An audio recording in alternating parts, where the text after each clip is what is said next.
ગુજરાતમાં સ્થાનિક સ્વરાજ્યની ચૂંટણીઓ પહેલા સરકારે 17 નવા તાલુકાની રચના માટે સૈદ્ધાંતિક મંજૂરી આપી છે, ત્યારે પંચમહાલના ગોધરાને નવો તાલુકો બનાવાયો છે। ગોધરાને નવો તાલુકો બનાવતાની સાથે જ વિરોધ શરૂ થયો છે। શહેરા તાલુકામાં આવતા પાનમ ડેમ વિસ્તારના 10 ગામોને ગોધરા તાલુકામાં સમાવેશ કરાતા લોકોએ વિરોધ નોંધાવ્યો છે।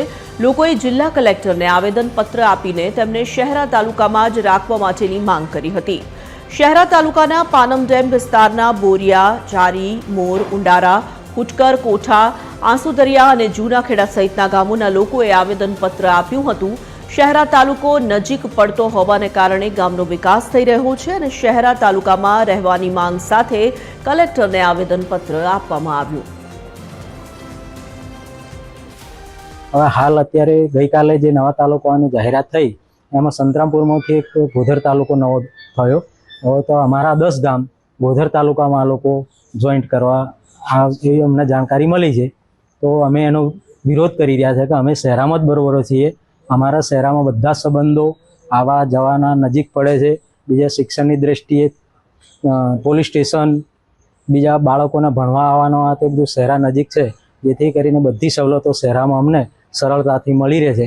એટલા માટે અમે આ રજૂઆત કરી કે અમારી માગણી ધ્યાને લઈ અમને શહેરામાં જ રહીએ એવી બધાની આશા છે।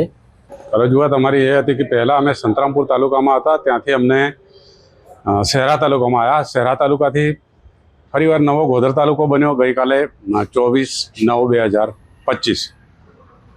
એટલે આ પ્રાથમિક જે એનો નિર્ણય લેવા આવ્યો એને અમે શું છે, અમે શહેરામાં જ રહેવા માંગીએ છીએ। ગોધર છે એ 30 કિલોમીટર થાય, શહેરા 10 કિલોમીટર થાય છે અમારે, અને ગોધરા પણ નજીક પડે છે।